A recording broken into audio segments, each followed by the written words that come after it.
All right, it is time now for all things current in California politics. And joining me now, Rich Eisen of Capital Weekly publication, editor-in-chief, I do say. So, Rich, the governor is going to release a non-biased report about how the state or even he handled COVID during the shutdowns and all that. That report is going to be coming out sometime next month. What is the point of that? I mean, sure, let's see how things rolled out. What's the deep meaning behind this? Well, I wish we knew because, as usual, the governor he didn't tell us that. He went on a podcast of a conservative podcaster and told that person that. He has confirmed it, though, with other sources, though.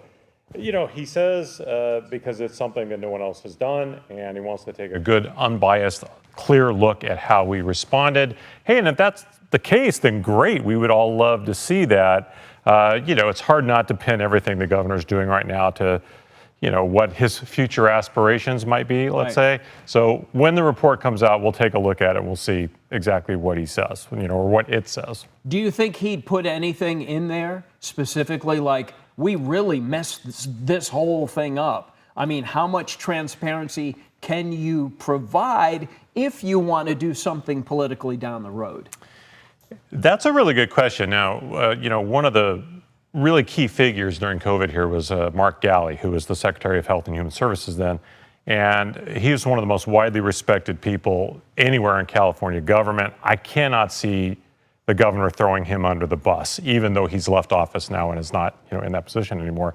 I'd be very, very surprised if that happened. But still, you know, I mean, acknowledging where we could have done things better, particularly around education and some of the other things that are having lasting effects, you know, that wouldn't be the worst thing he's ever done. Let's put it that way. Okay.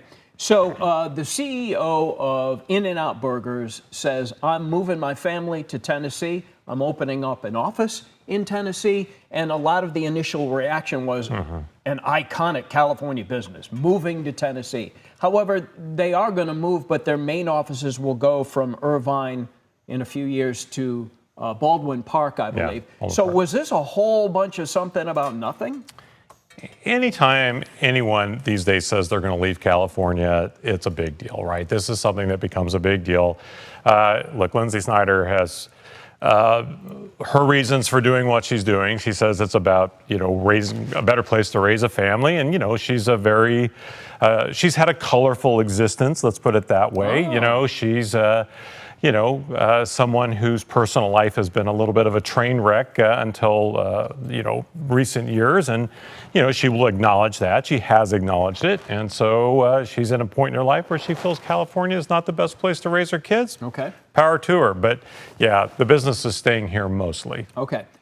California, of course, is a sanctuary state. There are several sanctuary cities of note in this region. Is that primarily just a ceremonial title? It doesn't seem like, say, ICE per se cares anything about that kind of thing. What kind of power does sanctuary give you?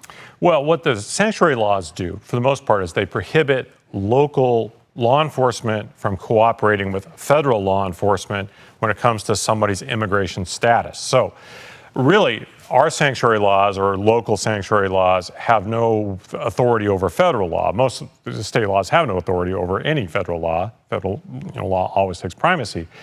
What it would do is prevent, say, you know, the Sacramento Sheriff's Department from giving immigration status information to ICE. Now, we can't stop ICE from showing up at Home Depot and doing the things that they've been doing, right? Those are things that are beyond our control and have always been beyond our control. It's been about sharing information and other forms of cooperation. Okay, Rich Eisen, we thank you as always for joining us. Rich Eisen, editor-in-chief of Capital Weekly publication.